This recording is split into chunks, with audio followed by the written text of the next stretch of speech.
It's uploading. We're gonna do great, guys. Yay. Do you want me to let the attendees in now, or you want to do that, Jen? Do you want to go ahead and do it? Sure. Ready? Here we go.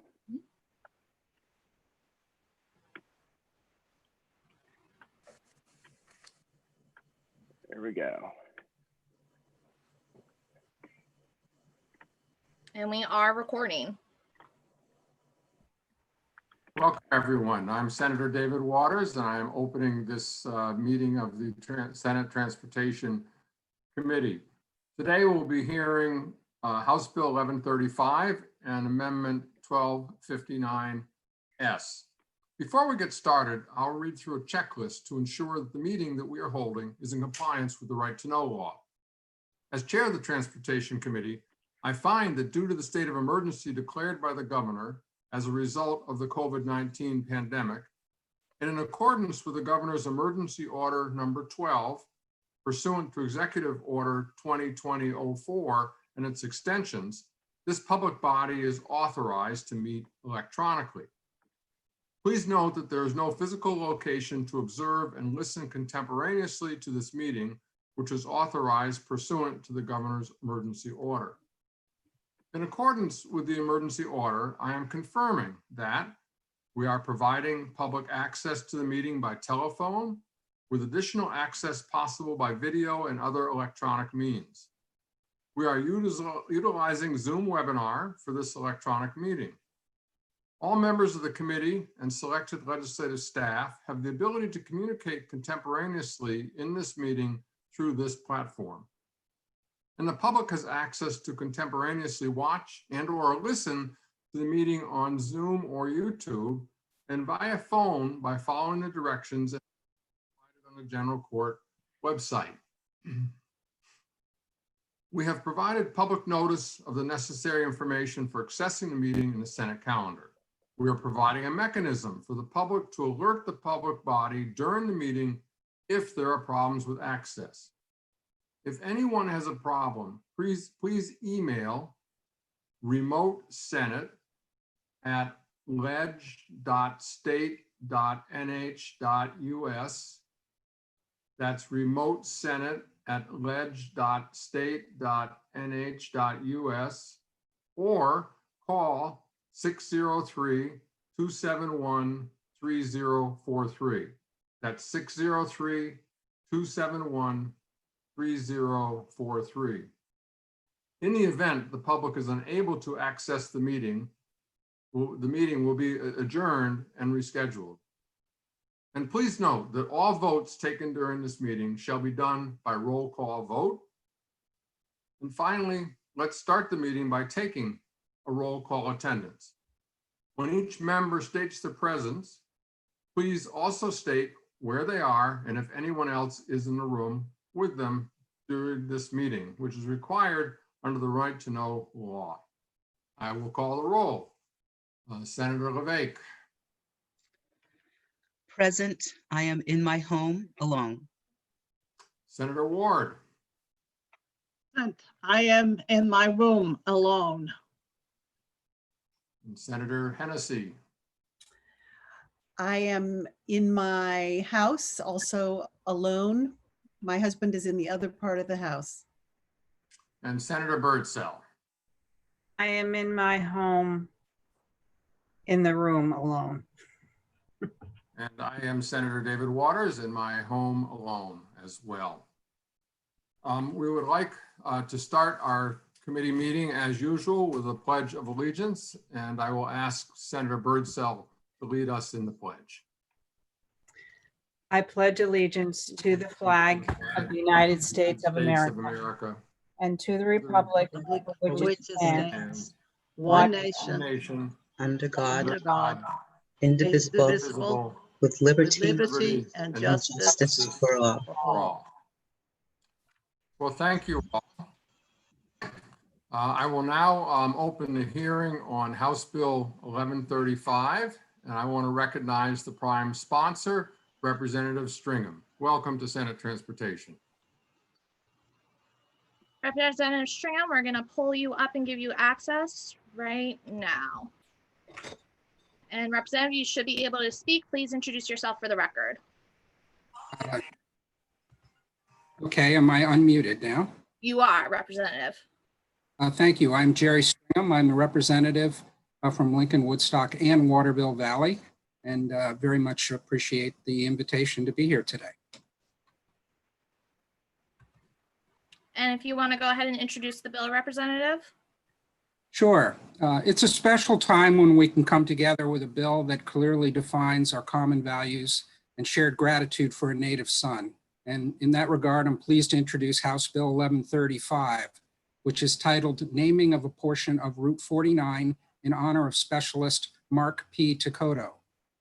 PFC Tikoto served in the Army in Afghanistan in Operation Enduring Freedom and died on January 29, 2010. He enlisted in the Army after his 2008 graduation from Regional High School, where he was an outstanding student athlete and helping to win 2 state football championships. He was raised in and still has family in Waterville Valley.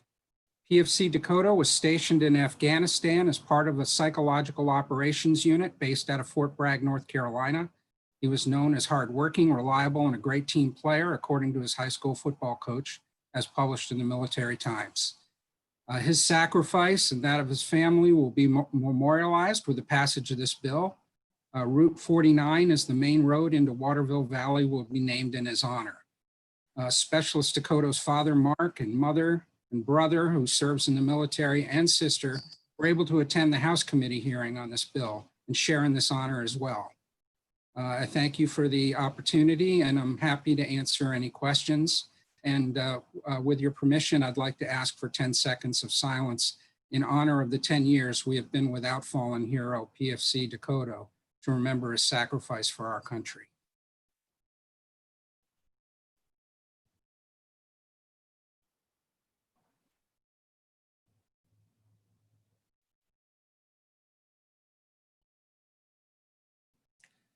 Thank you very much. And as I said, I'm very willing to answer any questions that you may have.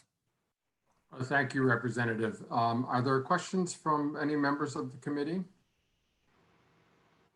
And hearing none, I will now ask Jenny to call on any members of the public who wishes to speak. Okay, so we're going to go ahead and mute Representative Stringham. And next up, we're going to be having Senator Khan. Senator Khan, you should be able to speak now. If you could just introduce yourself for the record and take it away. Excuse me, Jenny. I think it's just people who are speaking on 1135 because we have not introduced the amendment yet. Senator Khan requested to speak on the bill. Excuse me. Thank you. Sure. Senator Khan, are you muted? No longer. I think Senator Waters follows my intent. I signed in support of 11 of the bill and wanted to speak to the amendment. Okay, so we will go ahead and mute you, Senator. I'll just say I'm honored to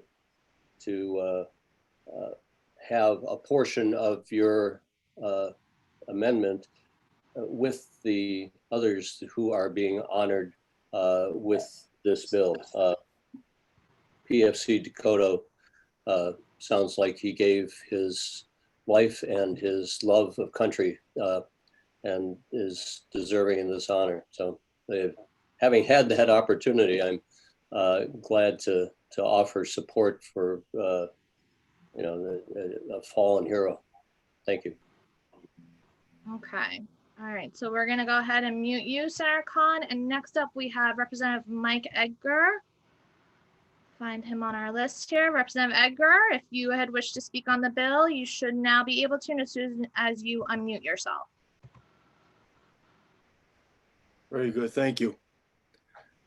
Thank you. I thank the committee for giving me a chance to speak on this. I'll speak now, and I'd also like to speak to the amendment later.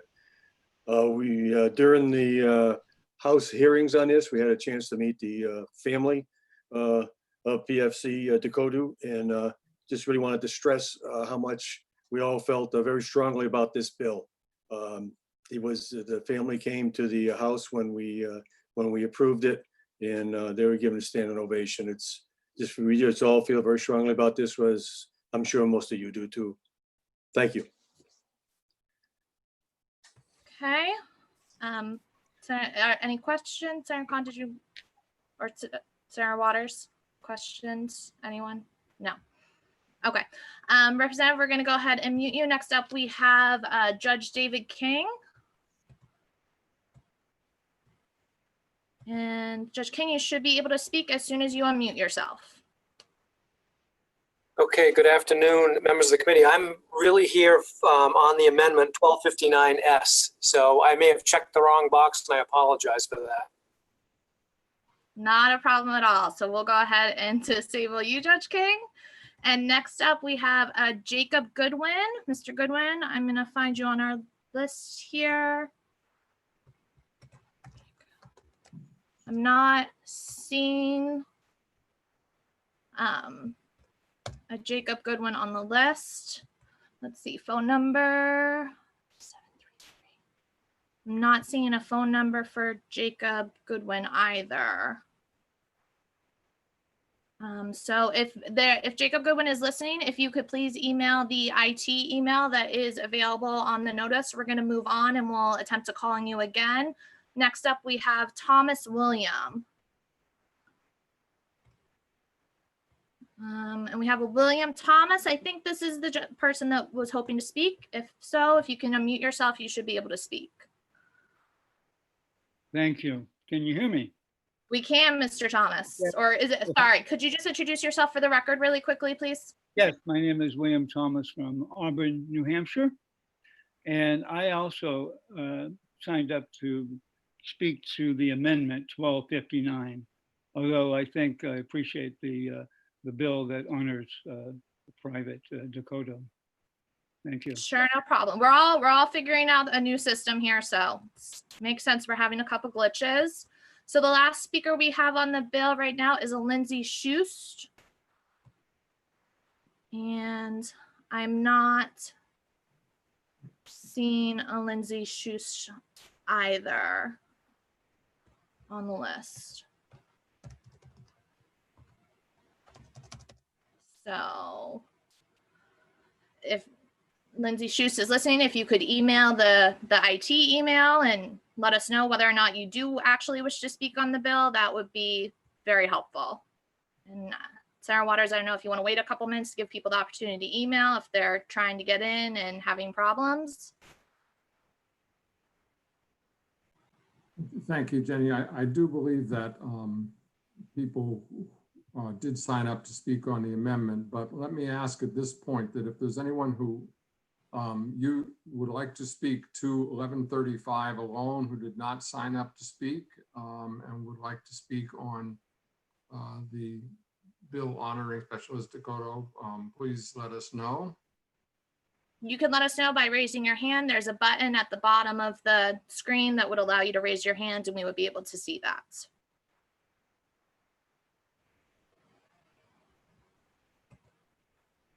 Seeing none. Well, thank you. I will close the hearing on House Bill 1135, and now I will open the hearing on Amendment 1259S and ask Senator Birdsell to introduce the amendment. Just give me 1 second, Senator Birdsell, and you should be able to unmute yourself. There we go.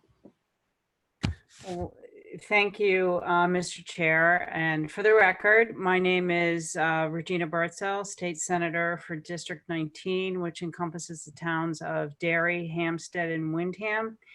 And I'm here to introduce Amendment 2020-1259S. And basically what this does is incorporates into 1135 a total of 5 pieces of legislation. It encompasses it includes Senate Bill 552, which is designating a portion of the State Route 125 as Officer Stephen Arkell Memorial Highway. Senate Bill 604, which is naming certain courtrooms in the 10th Circuit District Court. and relative circuit court district and family division cases in Rockingham County.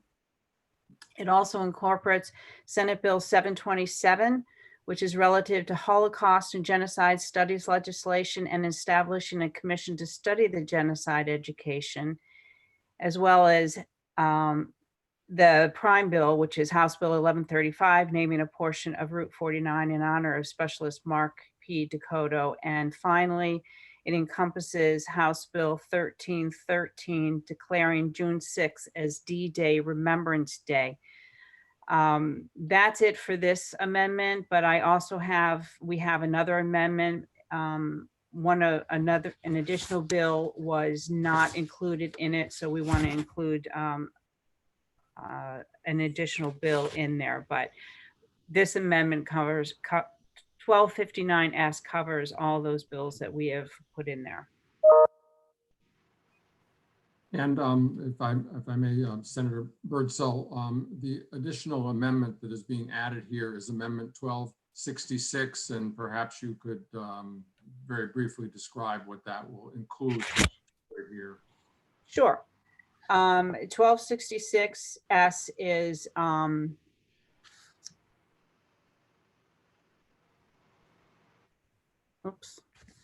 it is the Overdose Awareness Day. It's honoring or it's naming an Overdose Awareness Day.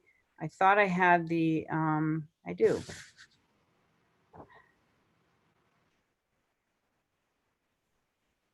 Okay, so 1266S does add the governor shall, well, where is it? Sorry. And if I may, this was the substance of Senate Bill 564. Is that correct?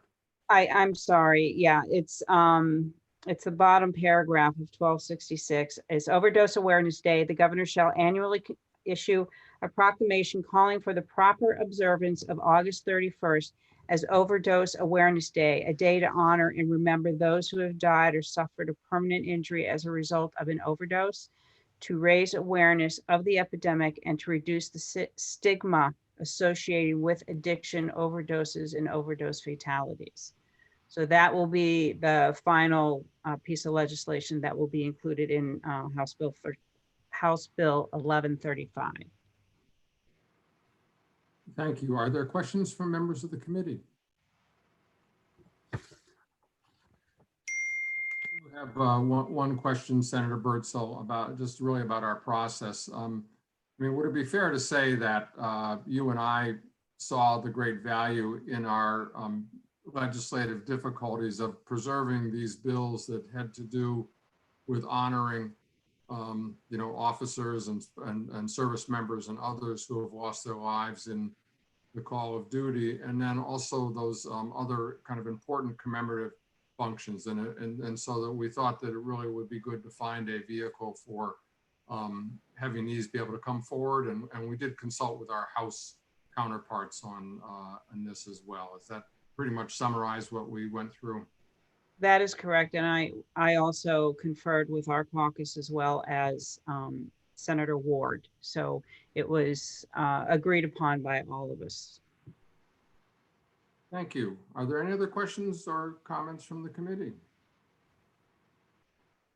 Well, Jenny, I know we do have some members of the public now who would like to speak on the amendment. So Yeah, and I will mention, sorry, Sarah, I will mention that the amendments are all up online on the website for anyone that's interested in taking a look at the language. So we do have a hand raised, Senator, from former Senator Stiles. Would you like to address that first, or would you like to go into testimony? Former Senator Stiles, I would welcome her testimony. Okay. Former Senator Stiles, if you unmute yourself, you would be able to speak now. Hear me? Yes, we can, Senator. Thank you. Introduce yourself for the record. For the record, I am Nancy Stiles from Hampton, New Hampshire, and I specifically want to thank Senator Waters and Senator Birdsell for putting this forward. I read the amendment last night. I believe you have included 5 or 6 different things, and the one of particular interest to me is Senate Bill 604. So thank you very much for including that in this piece. And I agree with every other one that you've put in. So I hope that this passes quickly. Thank you. Questions? Okay. Seeing none, so former Senator Stiles, I'm going to go ahead and disable you. Next up, we have Senator Morgan to speak. Senator Morgan, if you unmute yourself, you'll be able to speak now. Welcome, Senator Morgan. Thank you, Senator Waters. It's nice to see you all. And thank you very much for giving me the opportunity to bring this testimony forward to you. One of the first life lessons I can remember being taught was to leave the woodpile higher than I found it. And no one exemplified this principle more than Officer Stephen Arkell. Officer Stephen Arkell epitomized what it meant to serve your community. And he was a father, a husband, a carpenter, a coach, a 15-year veteran of the Brentwood Police Department, and a valued, cherished member of our community. He was integral, part of the fabric of who this community is and what it stands for. And he always greeted everyone with a smile, never hesitated to lend a helping hand. And he was a true leader here in Brentwood. So it's with great humility that I ask for your support for this legislation to honor one of Brentwood's true heroes by naming a section of State Route 125, the Officer Stephen Arkell Memorial Highway, as part of this amendment. It's my hope that this dedication will inspire all of us to follow Officer Arkell's example and leave the woodpile higher than we found it, literally and figuratively. And I'd just like to thank Senator Birdsall for introducing this as well. Okay, any questions? Okay, Senator Morgan, I'm going to go ahead and disable you just so that everyone knows. We do have a sign up sheet that we're going through. So if you did sign up to speak on the amendment, we will be calling on you as soon as we get to you. If you did not sign up to speak and you wish to speak, you may raise your hand in order to do so. So next up, we have Senator Khan. Senator Khan, if you unmute yourself, you'll be able to speak. And just remember to introduce yourself for the record. I will. It sounds familiar. Jay Khan, State Senator, District 10, residing in Keene, in my home in Keene. And thank you for breaking the ice here, Transportation Committee. I appreciate your holding this hearing. To the sponsors, family, and friends of PFC Dakota and Officer Arkell, I appreciate that you brought the legislation forward. I think us honoring their service to our state and our country is very meaningful. I appreciate the committee taking up that action. I also appreciate the committee taking up a Senate Bill 727 as a part of your amendment to House Bill 1135. On March 12th, the last time I saw some of you, we passed Senate Bill 727 by a vote of 24-0 on a roll call vote.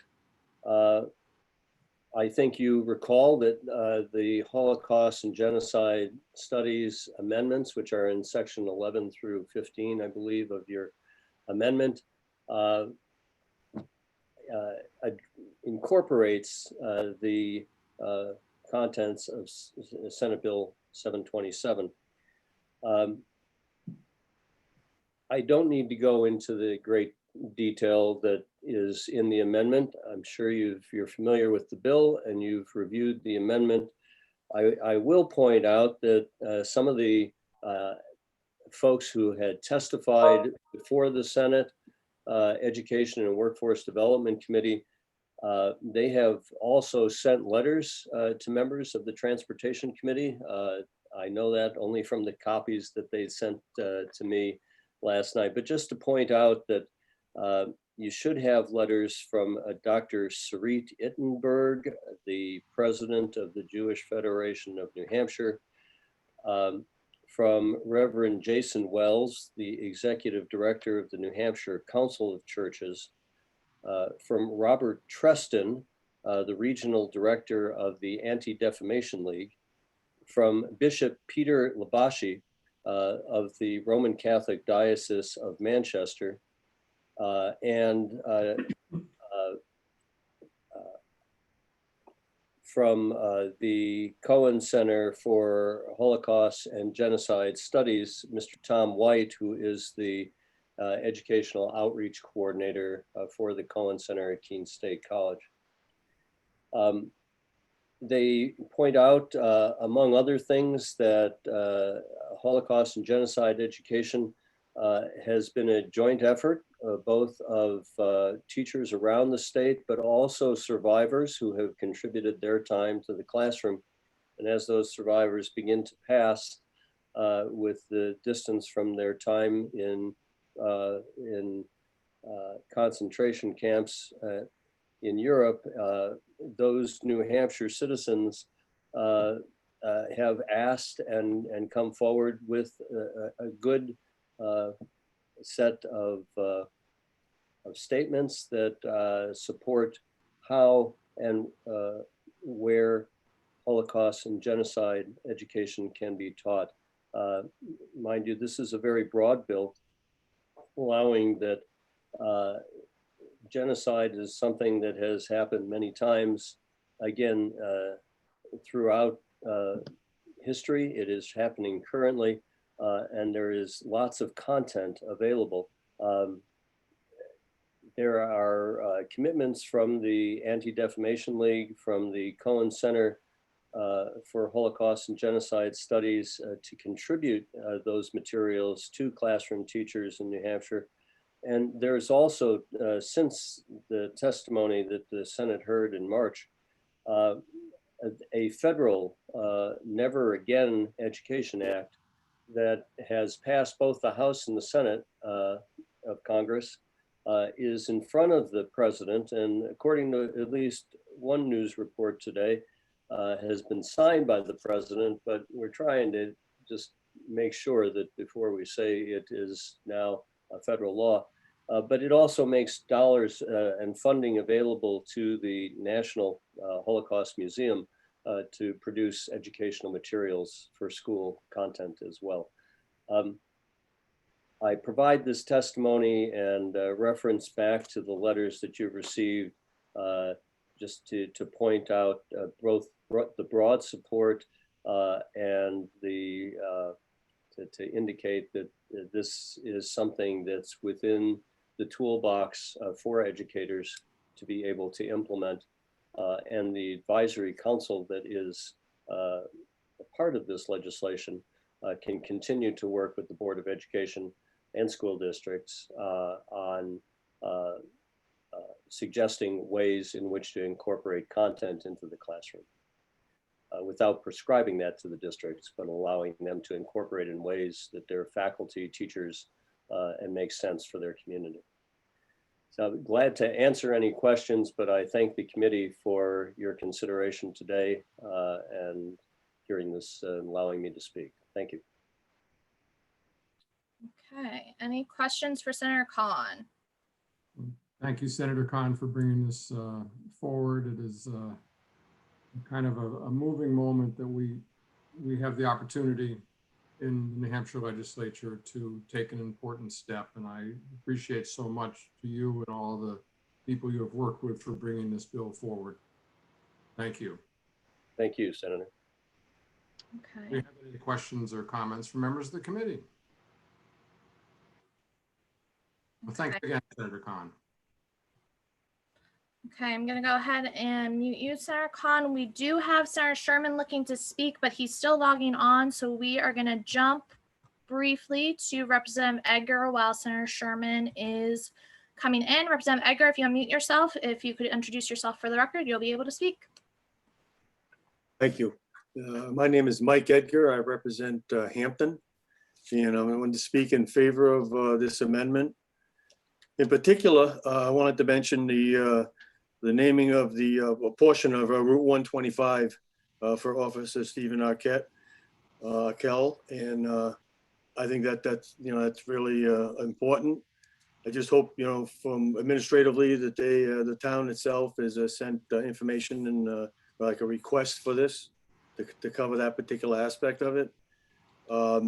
I also wanted to voice support for the basically the bill that covers a couple different things. And that has to do with the naming of the 2 courtrooms in the 10th Circuit Court in Hampton.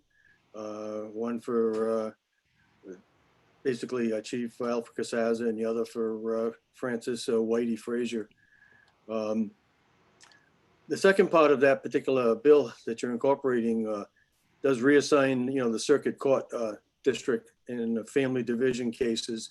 And while I was working on some of these bills, Judge King had stressed to me how important this was, and I heard him on earlier, so I'll leave it at that. But that seems to be quite an important issue. So once again, thank you very much for giving me the opportunity to tell you what I think.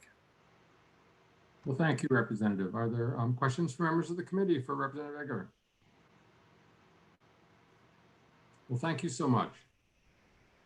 Okay, Representative Edgar, we're going to go ahead and mute you. Senator Sherman is still not here, so we are going to go to Judge King. Judge King, if you unmute yourself and introduce yourself for the record, you'll be able to speak. Thank you. Good afternoon, members of the committee. My name is David King. I'm the administrative judge of the circuit court. Thank you for giving me the opportunity, and welcome to the world of video hearings, which we're just trying to figure out in the court system as well. I'm not sure if I'm on camera, but if I am, I apologize for not wearing a tie. I'm about only one in my office today, and I declared it casual Friday. But if I had known, I found out about this hearing this morning, so I'm glad I was able to participate. I'd like to thank Representative Edgar and Representative Cloutier for keeping me in the loop on what was Senate Bill 604. And as Senator Blaisdell already pointed out, that's one of the sections in this bill, and it passed the Senate, I believe, on a voice vote back in January. So I submitted some written testimony this morning. I learned something in business school about 40 years ago: don't sell past the close. So I'm not sure if I need to tell you anything more about the bill. The part that deals with the redistricting has to do with our closing of the Plastow District Court. The courthouse has been de-accredited, and we're forced to move out. Our lease is up June 30th. The last day of hearings are scheduled for June 15th. And we have folks from IT, movers, we're moving files, and we're basically going to be out of that building. So it would be helpful if the legislature could pass the bill that shifts the districts between Brentwood and Salem as are contained in that part of the bill. I sent you materials. Hopefully you received them by email this morning, but we started back in January with a pretty thorough process of bringing the stakeholders in so that everyone had ample notice that this was happening. I went down in February, we had a public meeting. There were representatives from all 6 towns that are involved. All of the police chiefs were there. Several representatives, Senator Morse was there. And so I think we've been transparent about this from the beginning, but it is important that we get the legislature to redistrict this so that when folks go to court, they'll be in the right building. So I'd be happy to answer any questions that you have. Hopefully the materials that I emailed you this morning are self-explanatory, and thank you for the opportunity to speak this afternoon. Thank you so much for being with us, and thanks for all the good work of the courts in these difficult times. And I'm very glad we were able to do the naming and also to incorporate the needed changes for the district court and get this done for you. So are there any questions from members of the committee? Well, hearing none, thank you again. Thank you, Mr. Chairman. All right, Judge King, we're going to go ahead and mute you. We have Representative Pat Bushway to speak. Representative, if you unmute yourself and introduce yourself for the record, you'll be able to speak. Good afternoon, and thank you for allowing me to speak. I just wanted to express my support for the amendment. Representative, I'm sorry, could you just I'm sorry. introduce yourself for the record, please? Pardon me. I'm Representative Pat Bushway from the town of Hampton. And I appreciate the opportunity to speak this afternoon. And I wanted to express my deep gratitude for the service and sacrifice of Specialist Dakota and for that of Officer Arkell. And I wanted to express my support for the naming of the courtrooms for Judges Casaza and Frazier. Thank you for your time and for allowing me to speak. Well, Representative, thank you so much for appearing before the committee and in this fashion, and I really do appreciate hearing your support. And are there questions from members of the committee? Well, seeing none, thank you again. Okay, Representative, we're going to go ahead and mute you. We're moving on. Senator Sherman still seems to be having a little trouble getting in, so we're going to move on to members of the public. First up, we have Carolyn Ciccio. Hope I'm pronouncing that right. Ms. Ciccio, if you unmute yourself and introduce yourself for the record, you'll be able to speak. I'm Carolyn Ciccio from Goffstown, New Hampshire.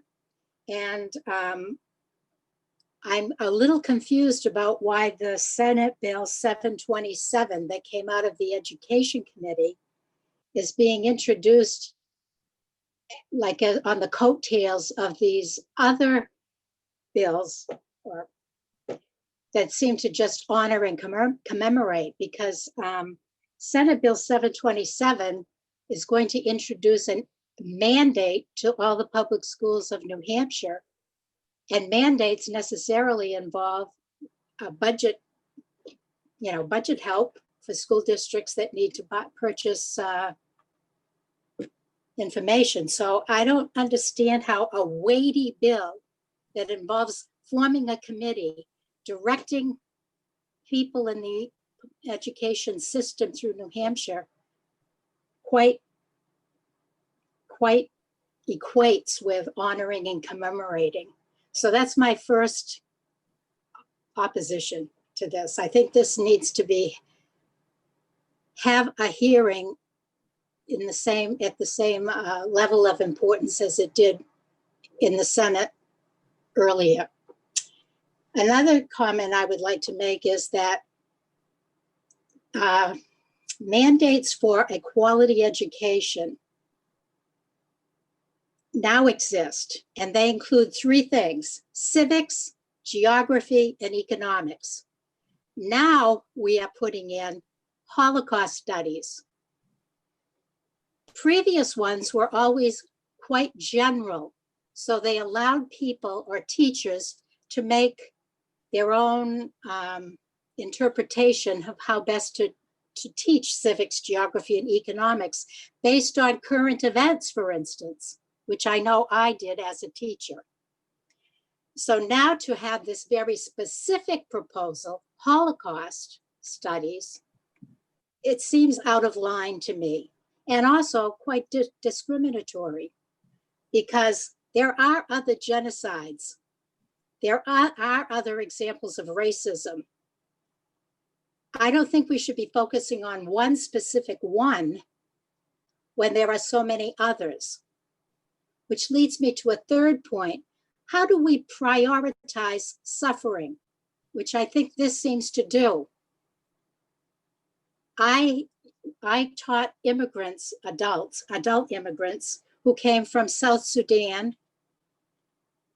They told me stories of the deaths that they witnessed of their family members. They told me events that happened to them in refugee camps before they were finally allowed to leave. This suffering is no less important than the suffering of the Jewish people 73 years ago. So why are we prioritizing the suffering of one people over the suffering of another? I would suggest this bill would be better named genocide as one of the mandates for a quality education, so that people have a choice about who they're going to focus on. And again, this could relate to current events because there are genocides occurring today. Another point I would like to make is Holocaust studies Yes, it involves the Jews, and I sympathize with their suffering.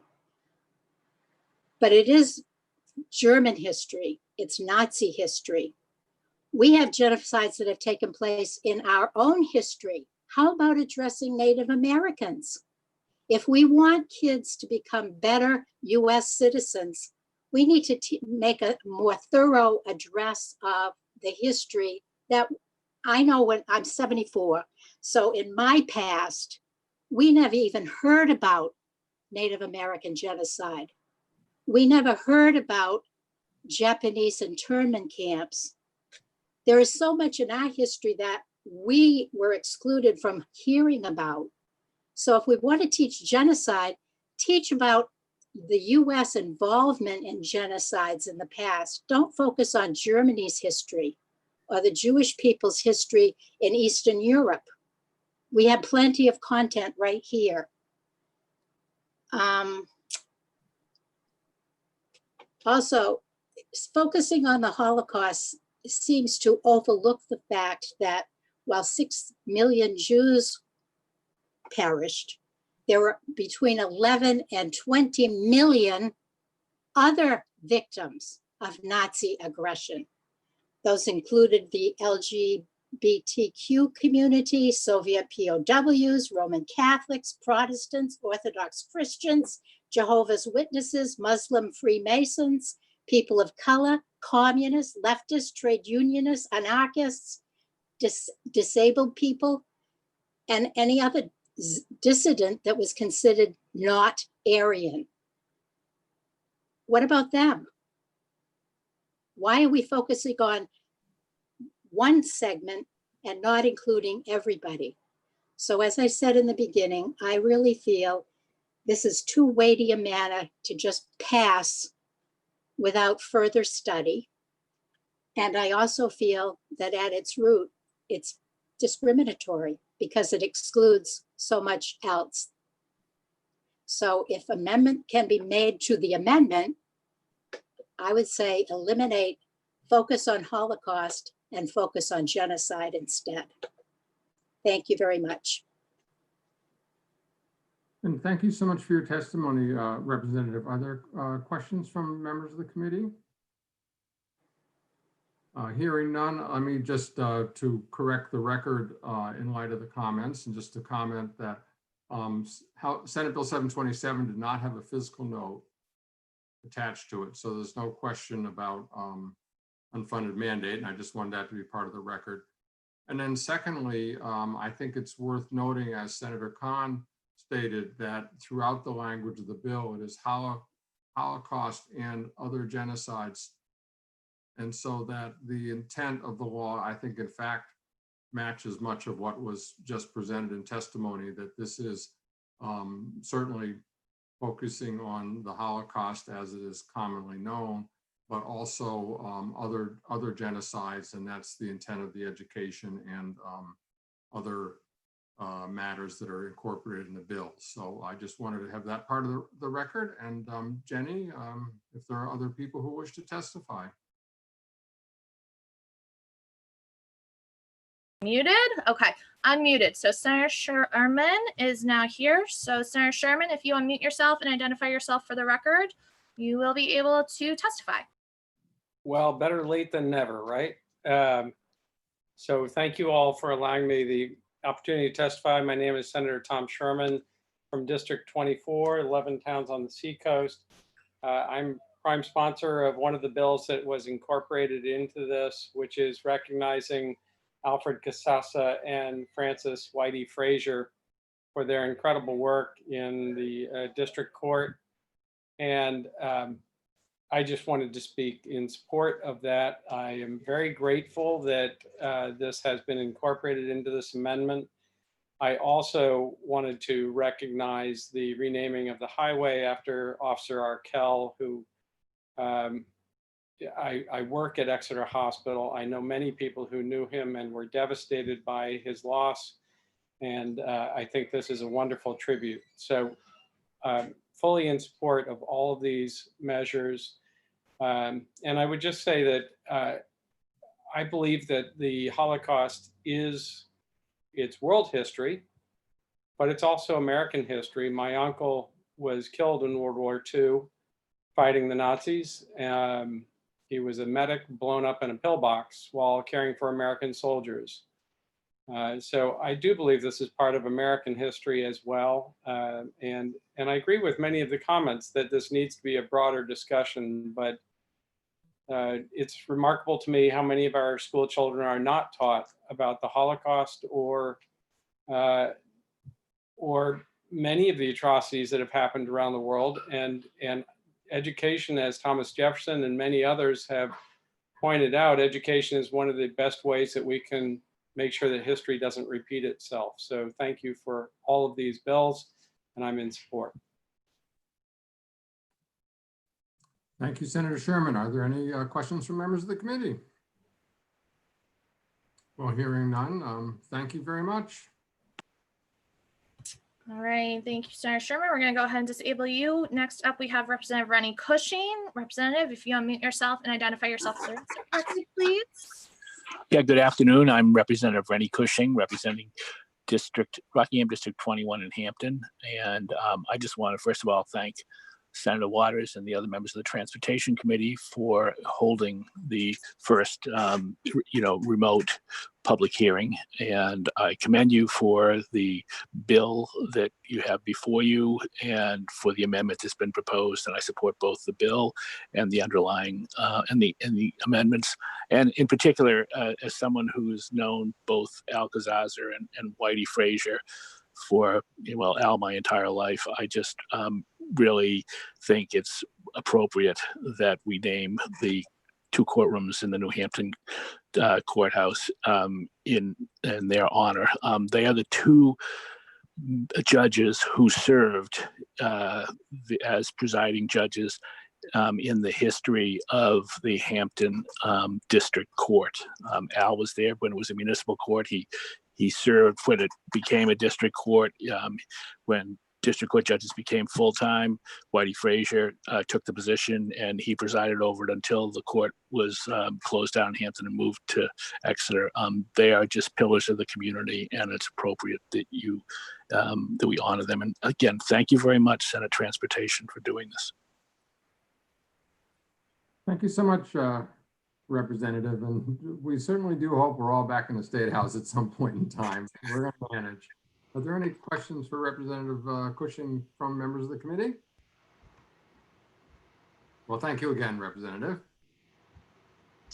All right, Representative, we're going to go ahead and mute you. The next two people that we have signed up are Helene Kangsberg and Jacob Goodwin. I see neither of you as listed in. If you're in under a different name, if you could raise your hand, or if you're listening and can't get in, please feel free to email our IT email address. Next up, we have Mr. William Thomas. Mr. Thomas, if you unmute yourself and identify yourself for the record, please. Okay, thank you.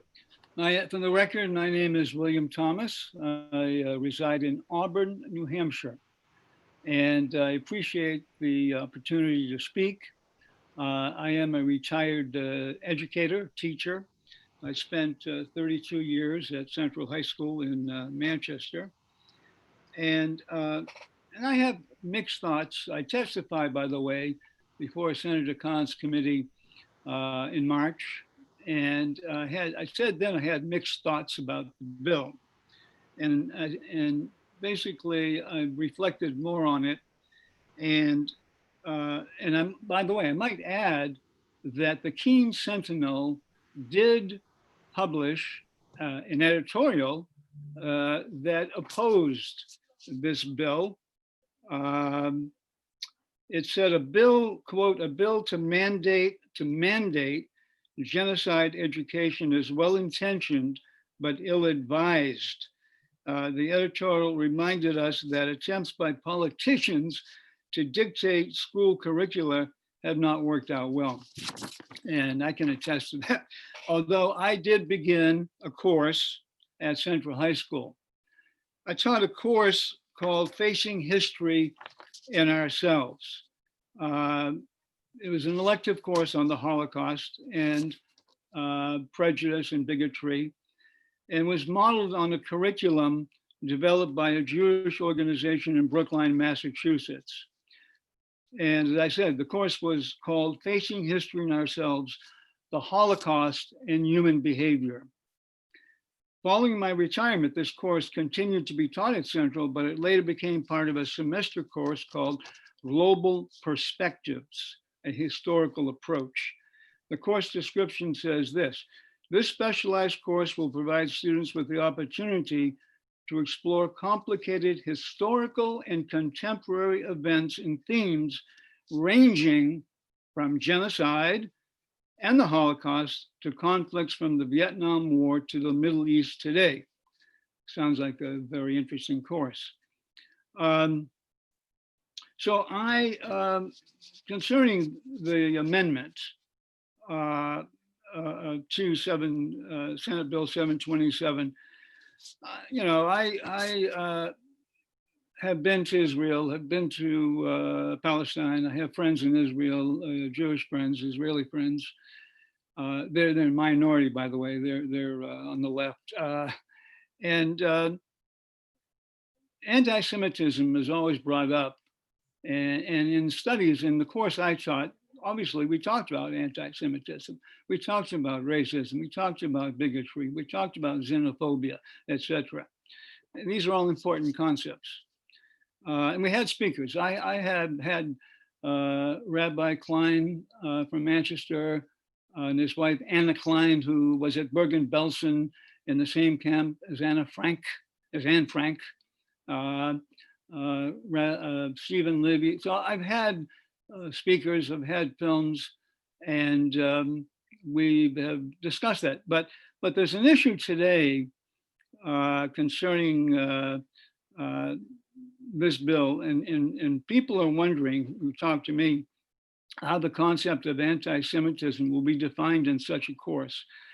Currently, there is legislation in the United States that would conflate criticism of some of the policies of Israel as being anti-Semitic.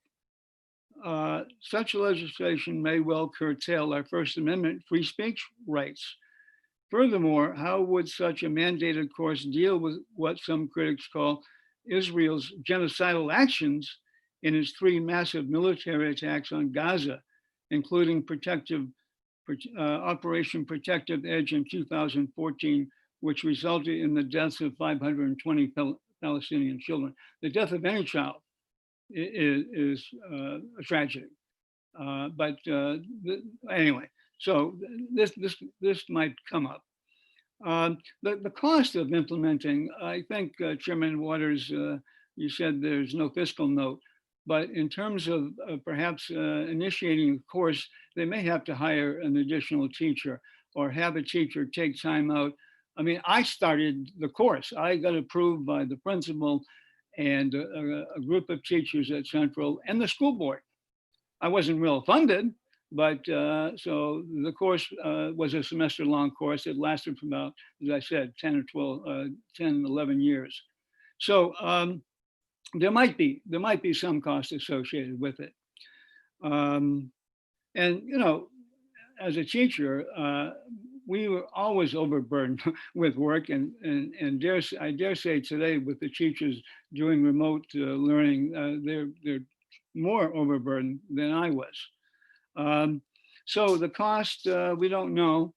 And is this, the Keene Sentinel is implying or inferring that this would be an unfunded state mandate. So anyway, teachers in school districts, as I said, are overburdened. So I've reflected a lot about this, and I'm going to say that I would oppose the bill. And by the way, I went to the Cohen Center on the Holocaust and Genocide Studies. I went to a workshop they presented. It was great. And there were many teachers there who were inspired to go back to their district schools and start a unit or perhaps even a course. And in terms of having designated a genocide Holocaust month, I've been to many of the Holocaust remembrances in Manchester at Temple Adath Shurin. I mean, I asked Senator Khan and the committee, would they ask the Department of Education, New Hampshire Department of Education, do a survey of how many schools are already dealing with this topic, both the Holocaust and genocidal studies. And I think they haven't done it, but I'm wondering if this might be done, it should be done. So anyway, I thank you for listening. I'd be glad to answer any questions. Are there any questions from members of the committee? Seeing none, thank you so much for your thoughtful testimony. Thank you. All right, Mr. Thomas, we're going to go ahead and disable your speaking. Next up, we have two people signed in, a Lindsay Schutz and a Robert Strassler. I'm not seeing either of them on the call currently. So if there are people that are looking to speak, or if I've missed them, you can raise your hand. If you're calling in by phone, if you press *9, that will raise your hand as well.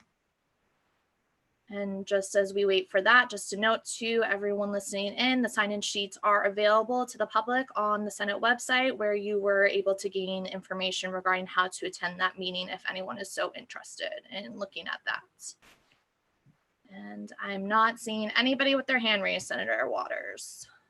Well, thank you very much, Jenny. I do want to take a moment before I close the hearing to clarify my comment on 727 in terms of physical impact. It did have a fiscal note, but the fiscal note listed 0 costs because it was because that's the response we had from education. So I technically misspoke about that, but it was not sent to the fiscal committee and did not have a fiscal note which indicated expenses. So as we have given every opportunity to speak as required by right to know and the executive orders, I will now close the hearing on Amendment 1259 with the attached consideration of Amendment 1266. And with that, I would like to take a motion to go into executive session.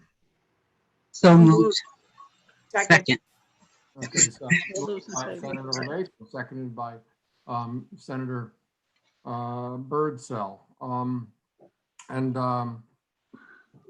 We are on each of the on this, so we will need to vote on this, and we will do by roll call on each vote we take. So I will call the roll for going into executive session, and Senator LeVake. Aye. Senator Ward. Aye. Senator Birdsall. Aye. And Senator Hennessy, right in front of me, yes. Aye. And Senator Waters votes aye. Thank you. I would entertain a motion on House Bill 1135. So moved. Second. Second, moved by Senator Birdsall, seconded by Senator LeVake. We will next take up the amendment on excuse me, I'm stumbling through here. Let's have a motion on to amend 1135 with Amendment 1259. So moved. Second. Second.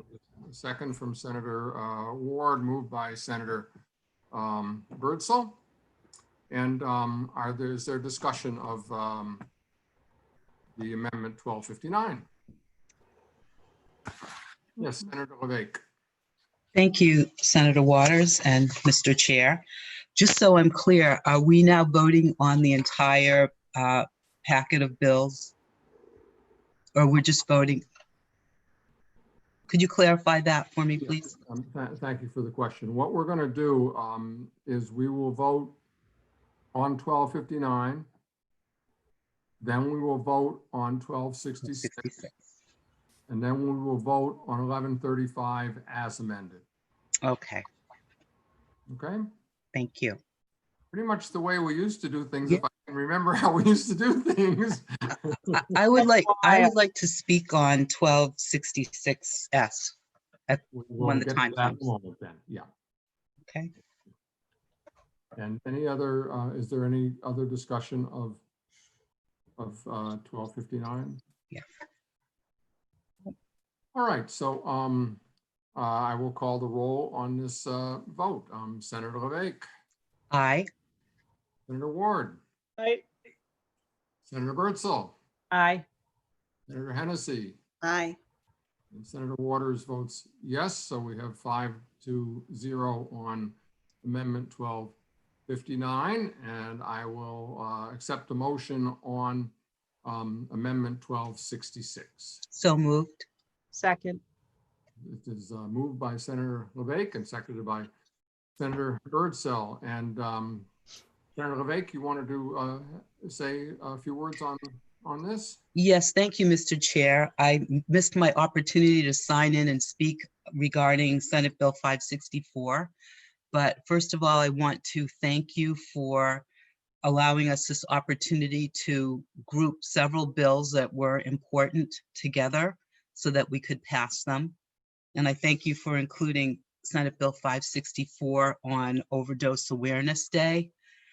This bill was brought to me by a constituent whose son had died of an overdose. And it's something that touches just about every one of us in some way. Just last year in 2019, there were 409 people who died of an overdose. One of them was my sister's friend, Mary Geller's son, Alex.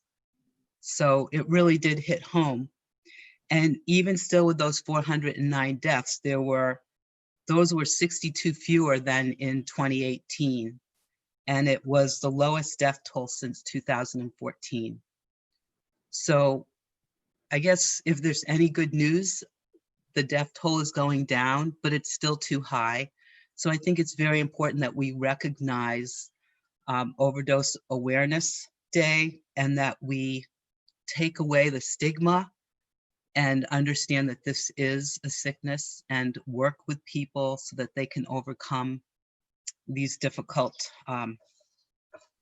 circumstances. So thank you very much for including this bill. Thank you, Senator LeVake, and I'm so pleased, so grateful to you for having brought this forward, and we have an opportunity to move it along to the House.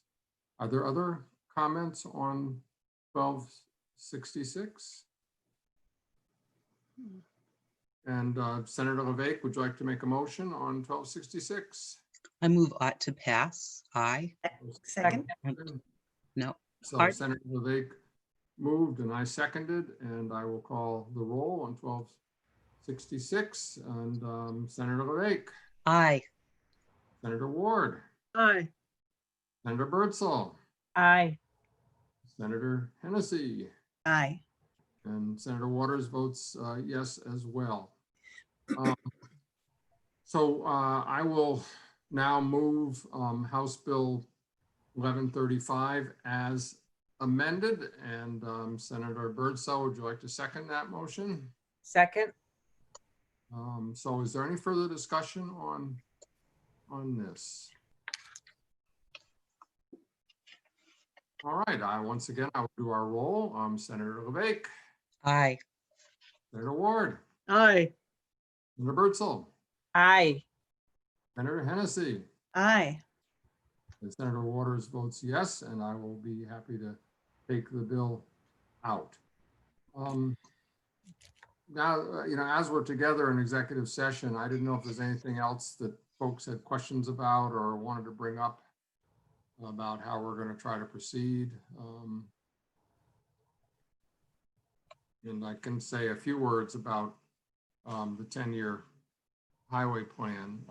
We're working on something similar where we'll take House Bill 1182, which is Representative Packard's bill to create an OHRV commission. And this is a bill that Representative Sykes and I had put on our list of bills that we thought were important because we've been working on this issue for 2 or 3 years. And then now that we're in this different circumstance where we need a House bill that can be a vehicle for other bills, this seemed a good one to use. And what we're going to do is, and you had received earlier on the amendment to the 10-year plan that House Public Works passed, and it had not been passed on the floor of the House before business was suspended. So we will work off of that amendment. Commissioner Sheehan, I've been working with her on having some language added to the 10-year plan that could tee us up in the eventuality that the federal government passes some transportation funding, which, you know, it seems likely in an infrastructure bill, and then the FAST Act must be authorized by September. So we need to have some flexibility so that when that money comes forward, in part it might backfill. It might be intended to backfill transportation budgets. There was a letter from the American Association of State Highway Officials that requested $50 billion that would go right to transportation state budgets because of the loss of the road toll revenue.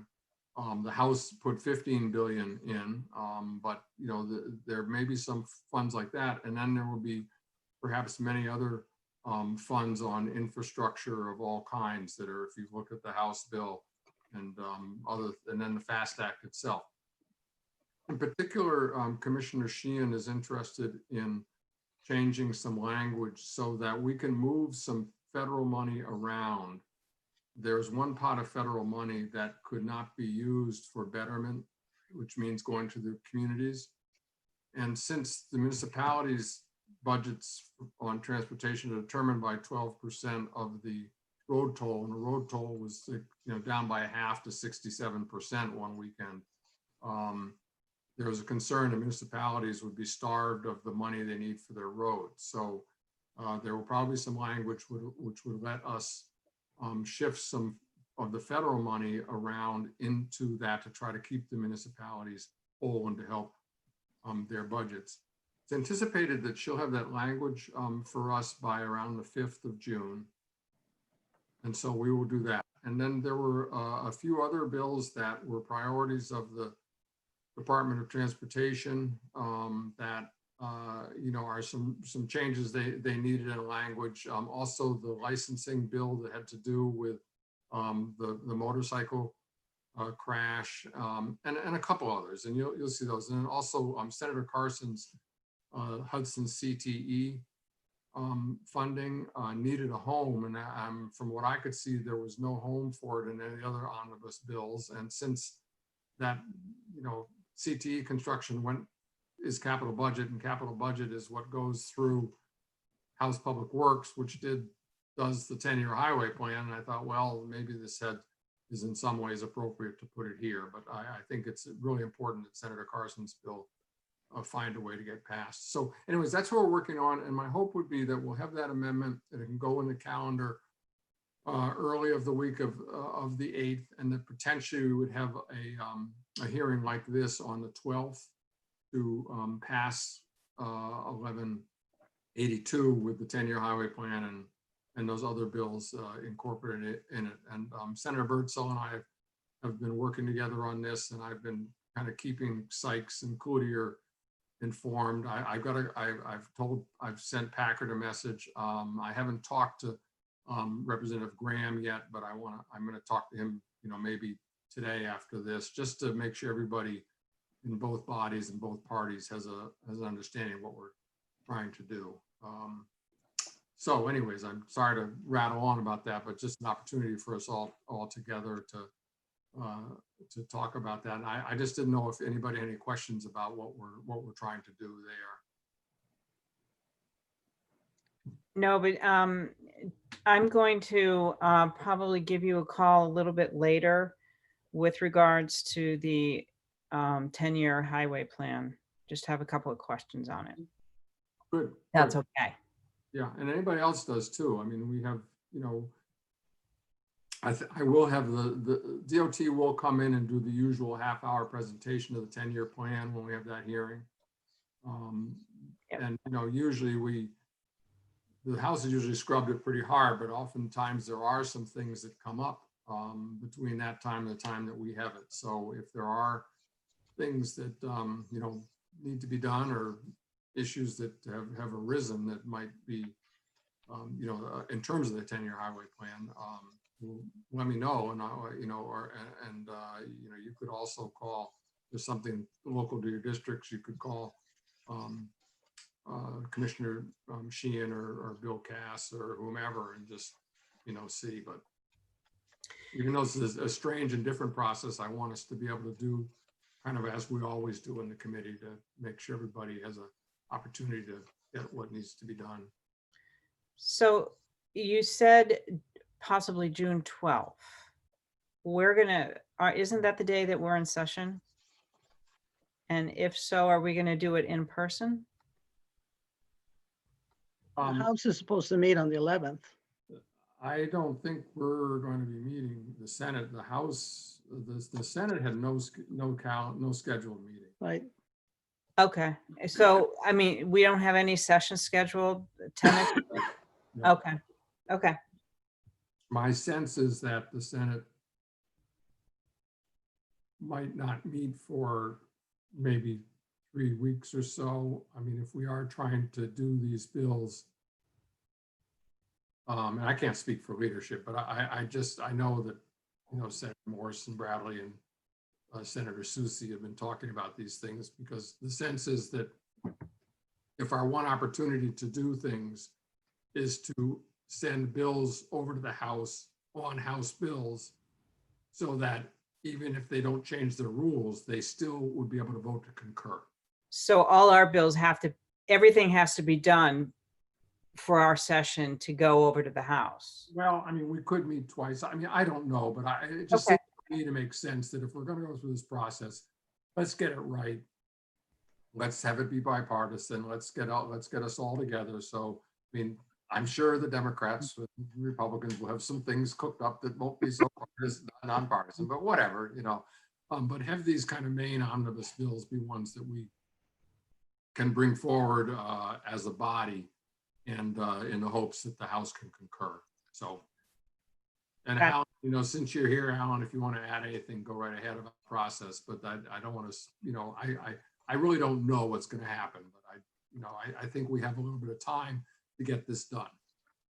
As far as I know that Senate leadership, Senator Susie, Senator Peltis, Senator Bradley, Senator Morris are conferring, and they're trying to figure out when we are going to be meeting for session, but I don't think that has been decided as a definite yet. Okay. As far as the date goes. Okay. Sorry, I thought it was the 12th. I don't know where I got that. Well, the House was intending to meet on the 11th, and whether, I don't know. But okay. Anyways, we'll see. If I had a crystal ball, I'd be smashed by now. So any other thoughts or? All right, well, I will take a motion to adjourn from executive session. I'll make a motion. Second. And we will have a roll call on adjournment. How about that? That's easy. So Senator LeVake. Yes. Senator Ward. Yes. Senator Bertzel. Yes. Senator Hennessy. No, I'm kidding. Senator Water really votes yes. This was great. It's great to see you all, and I hope Great to see you too. Did it. Nicely done. This is encouraging. Good 5-0 job, Jenny. I want to Roger. say you did a great job. Yeah. We all did very well. Listen, all senators are truly puppets of the sock puppets of the staff, right? So let's thank Jenny, Marie, and Sonia. And I wish I Alan did that for earlier. scripting us all. Thank you. Thank you all for your support. Great job. Great job. Bye bye, everybody. Bye-bye. Bye. Stay safe. Do. Okay, we're gonna stop the recording. Oh. And we're not gonna close the meeting, right? Are we all good? Yeah. Close the meeting. Bye.